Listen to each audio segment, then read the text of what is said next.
In 1975, the Rockefeller Commission is chosen to investigate the secret mind control programs that the CIA carried out in the 50s and 60s. The project is known as MK-Ultra, and when the investigation is announced, the CIA director sends out orders to destroy all related documents. This has made it impossible to confirm if MK-Ultra has effectively been discontinued. Dr. Emily is an agent for the National Crime Agency or NCA and specializes in military psychology. She's an expert at reading body language and can tell if someone is lying. One day she's summoned by Dr. Phillips, whose research she's used for her own work. Phillips wants her to participate in a classified project in which she must react to a selection of pre-recorded material. Emily signs the contract and Phillips reminds her that this room and these types don't exist before starting the video. The recording shows footage of Test Group 17 in a white room with just a few chairs and tables. Phillips confirms it's the same room that Emily can see in front of her. After a cleanup crew cleans the area, a nurse opens the door to let the first test subject in. Carrie has been given a long questionnaire to fill and she's surprised by some questions, like which holiday she would cancel. When she accidentally breaks her pencil, she asks for another one, but nobody answers. Soon the nurse arrives with the next test subject and Carrie gets another pencil. The new guy is Tony, who notices that the tables and chairs have been screwed to the floor. He looks at the questionnaire and is also surprised by the questions, like the one asking him what he would give up 5 years of his life for. Next, Crawford comes in and sits right in front of Carrie, which makes her a bit uncomfortable. He answers all the questions pretty quickly, as if he didn't care much. Lastly, they're joined by Paul, who chooses the chair away from the table. Crawford soon finishes filling the questionnaire and finds it funny that everyone's hesitating so much, so he starts helping Carrie in a very condescending way. Emily tells Phillips that this is a classic case of hierarchy and subordination. She did an experiment like this with a couple whose relationship didn't survive the project, but Phillips says this will be much more complex. After finishing his questionnaire, Crawford chats with Carrie, telling her that he often volunteers for experiments like this because he needs the money. However, he thinks this place is fancier than the typical labs and that they'll get paid more than the usual $50 or $100. At that moment, the voiceover announces that Mother is coming in and Phillips enters the room. He introduces himself as the supervisor, but first he has to ask some routine questions. He confirms that everyone is an American citizen, that they're of sound mind, and that they weren't forced to come. Then he explains that they'll be testing the nature and limitations of the human psyche. The test is divided into 4 phases that will automatically start when he leaves. It lasts 8 hours, and the payment will be $250. Phillips asks them to write a contact number on the questionnaire and Paul says he doesn't have one. Next he makes them put all their personal effects in envelopes, including their phones. Tony explains he's expecting a call from his girlfriend, but his phone is taken away anyway. Philip announces that each phase will eliminate a person, but no matter the order, they'll all get paid the same. He nicely asks Carrie for her name, only to suddenly grab her face and shoot her in the head. The others panic and drop to the floor while Phillips leaves the room, locking the door behind him. Crawford checks on Carrie and confirms she's dead. Tony laughs and claps, thinking this is all a prank for YouTube. An angry Crawford drags Tony to the body to force him to face the truth, and Tony finally panics. He starts screaming for help and throws himself at the windows to no avail. Both Tony and Crawford kick the walls and try to move the panels, but it's all pointless. Tony realizes this is the test. They want to see how people react to someone getting shot in front of them. Emily asks Phillips how he got away with this, so he explains that the family reports them missing and the case never gets solved. Then Emily looks at the paperwork and notices the mention of American casualties, concluding this can't be the government. Phillips confirms that the MK program has always been outside the government but doesn't answer her other questions, promising things will make sense soon. In the room, the men wonder how this could be happening since the experiment was normally advertised in the newspaper's classifieds. They realize they have no idea where they are after the long drive that brought them here. Suddenly they hear a beep and a hatch on the wall opens to drop the gun that killed Carrie. Paul picks it up and points it at the others, thinking that the four-phase elimination means only one can survive.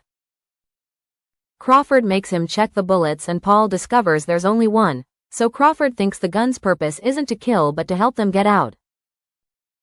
Tony complains and Paul yells in return, so Crawford asks them to calm down. The windows are probably bulletproof, thus shooting them would be wasting the bullet. Another beep echoes in the room and a countdown appears on a small screen as a voice and the speaker says that they have 2 hours left. The hatch drops a paper sheet in the room and the voice asks them to answer the question. Crawford picks the paper sheet up and reads what number do Americans choose most frequently between 1 o'clock and 33. There are also rules. The person with the guess farthest from the correct answer will be the next casualty, and if they refuse to answer they all get eliminated. Phillips is surprised that Emily hasn't asked for the test goals yet, but she knows that if she asks that the interview would be over. He asks her for an observation. So Emily notices that the rules were written in a stilted way on purpose, as if using English as a second language. Phillips congratulates her, saying she's the fastest person to pick on that. She then points out that the MK program was shut down by 3 presidents because of civilian casualties, so she wonders how he can be doing this. Phillips explains that after 9/11 they were out of options and their actions have been granted full amnesty. He shares a quote from his superior, reminding her that anything they do is being done by their enemies too. In the room, Tony is jumping on the table to try to break the lights to no avail. Crawford hears a noise so he and Tony put their ears to the floor vents. There are voices talking in a foreign language and Tony wonders if they were kidnapped by terrorists, but Crawford points out that this could be a trick to mess with their heads. Paul then notices that someone scratched the word help on the wall. Everyone takes a closer look and finds a bunch of names as well. They think there are other words too, but they've been painted over and are hard to read. Tony gets some of Carrie's blood and spreads it on the scratches so they can read them. Some words ask for help while others ask for prayers. There's also the date December 25th, which makes Tony think that some Muslims killed people on Christmas. After checking every wall, the guys still have no clues. A frustrated Tony puts his jacket over Carrie's body. Phillips tells Emily that the experiment is constantly changing and evolving, and she must help it do so. The test used to take 6 to 8 hours, but since they added those names on the walls, they've sped up the process. In the room, the men have started to discuss possible answers, but they can't agree on a good one. A frustrated Paul starts hitting the clock, which makes it turn off. He gets ready to shoot the window, so Tony tackles him to stop him from wasting the bullet, which could have bounced all over the room. The gun has fallen, so Crawford kicks it toward Tony, saying he doesn't want it. At that moment a hatch opens, so the men rush to take a look, but they don't see anybody on the other side. Tony inserts his hand in the hole but he can't find anything useful either. Afterward the guys hide under the table and talk in whispers to make a plan. While a terrified Paul stays in a corner, Tony inserts his hand with the gun through the hole and the hatch immediately closes, trapping his wrist. Paul and Crawford help him pull and Tony manages to remove his hand, which comes out with new wounds but no gun. Crawford uses his shirt to bandage Tony's injury while the hatch closes and the clock reappears on a different wall. While watching all this, Phillips asks Emily if she has a problem with it. She assures him she doesn't, but when she goes to the bathroom, she throws up and has a breakdown. In the room, the guys sit at the table and discuss the question. Paul is on the verge of a panic attack, and Crawford wants them to pick the same number so they all die. Before answering, Paul and Tony share the names of their loved ones so the others can contact them if they die. At first Crawford says nobody needs to know about him, but after they share a prayer, he finally tells the others about his daughter, whom he never gets to see.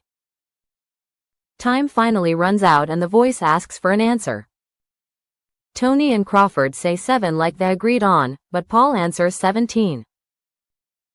The voice announces that the next casualty has been selected and the ventilation ducts are open to fill the room with sleeping gas. The men cover their faces but quickly pass out. Then a medical unit enters the room and takes the trio away on stretchers. The tape ends and Phillips sends orders for the 3 men to be brought back to the room. He reveals that the events of the tape were recorded that morning, so the men have been out for a little over 3 hours. After reminding her that if she doesn't share observations she gets fired, Phillips gives Emily a lab coat and a mask and they enter the room together. Emily can't stop staring at the sleeping bodies and thinking about poor Carrie. The door closes and Phillips explains that the room was thoroughly designed to fit the experiment, calling it calculated intimidation. Now Emily has to watch how Phillips takes a gun and shoots Tony to kill him. She manages to stay calm while they leave the room and return to the window, where Phillips tells her to give the order to continue the test. Classic music is played in the room to wake up the survivors. Crawford confirms that Tony is dead and Paul has a breakdown. A furious Crawford throws Paul against the wall and starts beating him up for saying a different number. A gun is thrown through the hatch and Crawford grabs it to point it at Paul, who calls him one of them and tells him to go ahead. However, Crawford pulls away when he hears noises in the vent ducts. The hatch opens and another paper sheet is dropped in the room. Crawford notices that the question comes with a hint, so he tears the hint off and hides it in his pocket before reading the question to Paul. It says, "Where does the USA rank on the international list of average IQ?" The person with the guess farthest from the correct answer will be the last casualty. If they don't answer or say the same thing, they both get killed. The hint said that the answer is outside the top 10, but Crawford doesn't share that. Phillips tells Emily that people will do anything to survive and puts down the keycard before leaving the room. Paul starts having another breakdown, saying that last time he gave a different number by accident. Crawford doesn't believe him, pointing out Paul did what he had to do to survive. The scientists play the recorded voices in the ducts again and Crawford recognizes them as Muslims praying, so he concludes Tony was right. He drags Paul under the table and they discuss the situation in whispers, but the microphones pick everything they say anyway. Crawford keeps telling Paul that they need to get out and inform people about the experiment, but Paul wants to follow orders to survive. The scientists announce that Phillips has chosen the final candidate, so while everyone is distracted Emily steals the card key. Phillips starts talking about how hard it is to kill a man and Emily realizes he knew who the final subject would be since the beginning, thanks to the questionnaires. In the room, Paul still refuses to cooperate, so Crawford gets on the table and starts jumping, hoping to reach the vents. After lots of effort, he manages to punch the lights enough times to break them, and shattered glass falls all over the place. Paul uses the distraction to get back the gun. Crawford removes a few metal pieces and jumps to hold on to the edge of the hole, but he can't climb up so he asks Paul for help. Paul grabs his legs and tries to push him up, the door opens and 2 scientists come in to record them. Paul makes a final effort to push Crawford up, which finally gets him inside the vent ducts.